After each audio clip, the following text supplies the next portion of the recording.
India INS विशाल बनाने जा रहा है। आईएनएस विक्रांत की अगर मैं बात करूं, ये बहुत ज़्यादा स्ट्रॉन्ग वारक्राफ्ट था, जिसके बाद अब इससे भी ज़्यादा स्ट्रॉन्ग विशाल बनाया जा रहा है। जिस तरह से वो लोग अपने डिफेंस सेक्टर को मजबूत कर रहे हैं, खुद मैन्युफैक्चरिंग कर रहे हैं, जिस तरह से अपने डिफेंस सेक्टर को आगे ला रहे हैं। India will now go in for a third aircraft carrier. Virat आ गया, अभी एक और आएगा।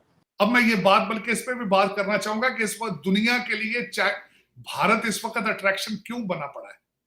1,000 मिलियन डॉलर्स की इमदाद की भीख मांगी है वर्ल्ड बैंक से। कल मैंने बताया था 1,000 मिलियन डॉलर क्या आवाम की हालत जार को सुधारने के लिए? नहीं साहब। मैं हैरान हो गया था अगले दिन, मैं जब इस पे एक दिन मैं इंटरनेट पे अपनी रिसर्च कर रहा था।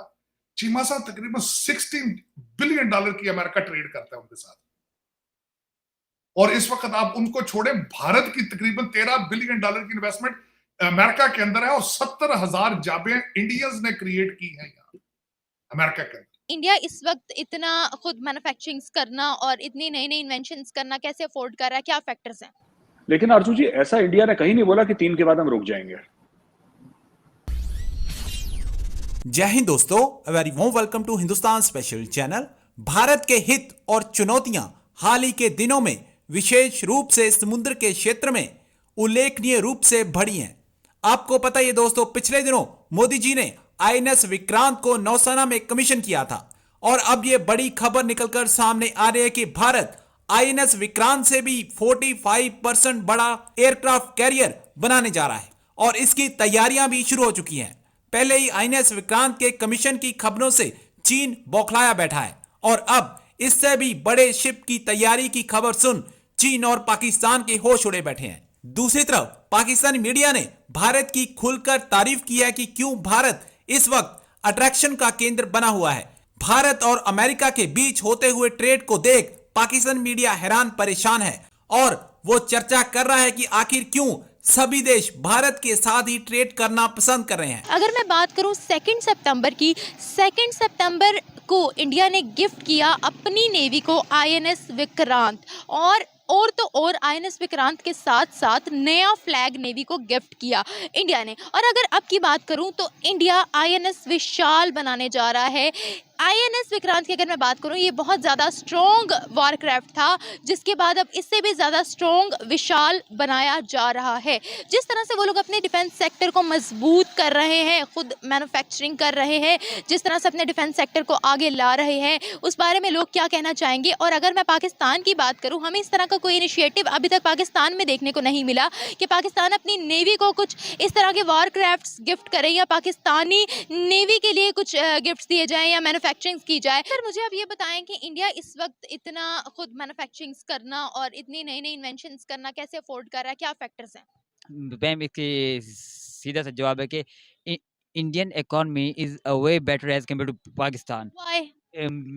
वो इसलिए कि मैम उनकी इंपोर्ट एक्सपोर्ट की जो रेशो है हमसे 39.8% वो ज़्यादा है, उनकी इंपोर्ट एक्सपोर्ट की रेशो, और हमारे यहाँ इंपोर्ट एक्सपोर्ट की रेशो नहीं है। और हमारे यहाँ इंडस्ट्रीज शट डाउन हो रही हैं और वहाँ इंडस्ट्रीज ओपन हो रही हैं, और उनका जो बेंगलोर है वो दुनिया का सबसे बड़ा आईटी का सेंटर है, और हम टेक्नोलॉजी को इतना इनकरेज नहीं करें तो ऑब्वियसली मतलब उनकी इकोनॉमी हमसे हर सूरत में अच्छी होगी। सर, मैं चीमा साहब, मैं हैरान हूं इस बात पे। अब मैं इस पे भी बात करना चाहूंगा कि इस वक्त जो वो हमेशा ये बार बार कहते हैं largest democracy in the world, अब मैं ये बात बल्कि इस पे भी बात करना चाहूंगा कि इस वक्त दुनिया के लिए भारत इस वक्त अट्रैक्शन क्यों बना पड़ा है। एक तो उनका ये स्टेटमेंट कि largest democracy in the world, दूसरा उनका सबसे बड़ा टूल इस्तेमाल मुसलसल कर रहे हैं, चाइना की मुखालफत को बेच रहे हैं वेस्ट के सामने, और बिक रही है। तीसरी ये जो बात है, सारी दुनिया समझती है India is a critical market place. हमें वहां पे उनकी मिडिल क्लास ग्रो कर रही है, we have to be there, we have to sell them things. दूसरा उनका आईटी का इनकलाब है। तीसरा उनके इंस्टीट्यूशंस, जो एजुकेशन इंस्टीट्यूशंस है, उनकी स्ट्रेंथ है। फिर बॉलीवुड का देखें, इस वक्त हर नेटफ्लिक्स की मूवी भारत में बन रही है, हर आपकी अमेजॉन की मूवी हर भारत में बन रही है। फिर उनकी पॉपुलेशन, उनकी स्ट्रेंथ है।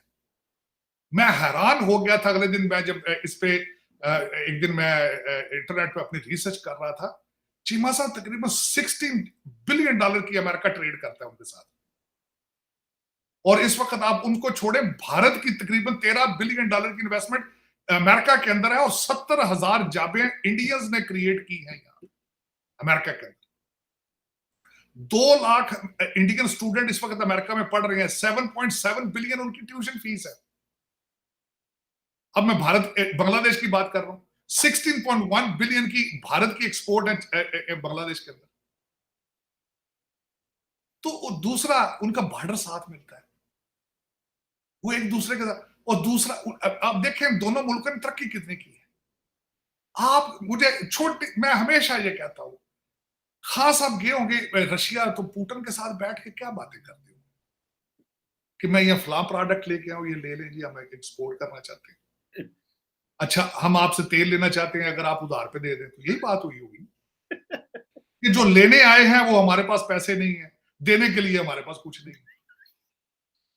तो आपके रिलेशनशिप, मैं कहता हूं आज आ भी जाते हैं, पुतिन साहब आ जाते हैं पाकिस्तान, की दोगे तो की लोगे उनको। ट्वाइस उसका विजिट कैंसिल हुआ है, चाइना के भी प्रेसिडेंट का कैंसिल हो रहा है। वो कह रहे हैं मैं कम फ्रूट के लिए नहीं आना। नहीं, ना लेने को कुछ है ना देने को कुछ है, क्या देंगे उनको। जलसे ही है, पीटीआई के जलसे में बुला लें पुतिन साहब को, तो तकरीर करा रहे हैं उनसे, यही हो सकता है मैक्सिमम, आप इससे ज्यादा कुछ भी नहीं कर सकते।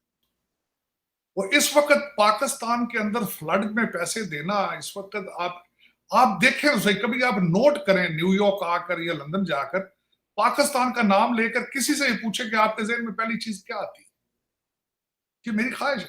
खान साहब ने आज कहा है, कहते हैं जी वो मैं ग्रीन पासपोर्ट जो है वो दुनिया का नंबर 1 पासपोर्ट बना दूंगा। वो आपके कहने से तो नहीं बनता ना न्याजी साहब।